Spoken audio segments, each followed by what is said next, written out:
የኤችቲኤምኤል ኤሌመንቶች በተለምዶ ስታር ታግ እና ኢንድ ታግ ያላቸው ሆነው በውስጣቸው ይዘታ ያላቸው ናቸው።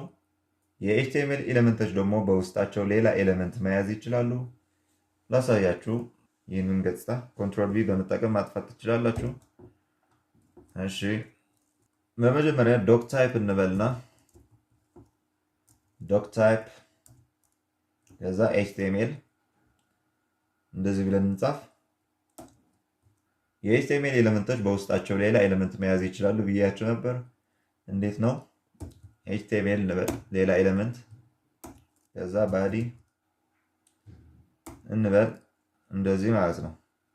ይህንን ዶክ ታይፕ ኤችቲኤምኤል ማለት HTML5 ፔጅ እንደሆነ እየገለጽን ነው። በአሁኑ ጊዜ የዌብ ፔጆች ስታንዳርድ ነው። እዚህ HTML ላይ የሚለውን ላይ ደግሞ ሁሉም ኮዳችሁ የምታስቀምጡበት ቦታ ነው።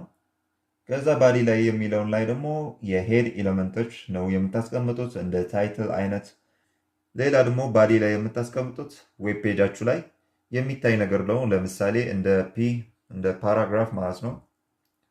እንደዚህ ፒ እንበልና ከዛ my first paragraph ልበል። እሺ፣ ብራውዘራችን እንክፈት። ከዛ ኮንትሮል ኦ በመጫን ፋይል መክፈት ትችላላችሁ።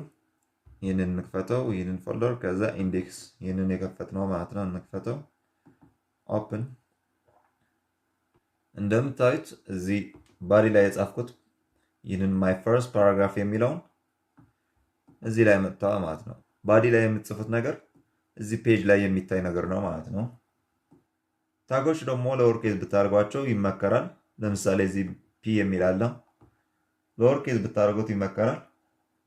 እንደ ቪአር፣ ኤችአር የመሳሰሉ ደግሞ በውስጣቸው ይዞታ የሌላቸው ኢምፕቲ ኤሌመንት ተብለው ይጠራሉ። እንደነዚህ ቪአር ማለት ብሬክ ላይን ነው። ኤችአር ማለት ደግሞ ሆሪዞንታል ሩል ማለት ነው። እንደነዚህ በውስጣቸው ኮንተንት መያዝ የማይችሉ ኢምፕቲ ኤሌመንት ተብለው ይጠራሉ። እዚህ ቪዲዮ ላይ እናያቸውም። ከዛ ደግሞ ኢንድ ታግ ማድረግ ማትርሱ። ለምሳሌ ፒ ካለ እንደዚህ ፓራግራፍ this is paragraph ብለው ለምሳሌ ይህንን ኢንድ ታግ ነው። ይህንን ደግሞ ስታር ታግ፣ በሌላ አጠራር ደግሞ ይህ ኦፕኒንግ ታግ ይባላል። ይህንን ደግሞ ኢንድ ታግ ወይም ክሎዚንግ ታግ ይባላል።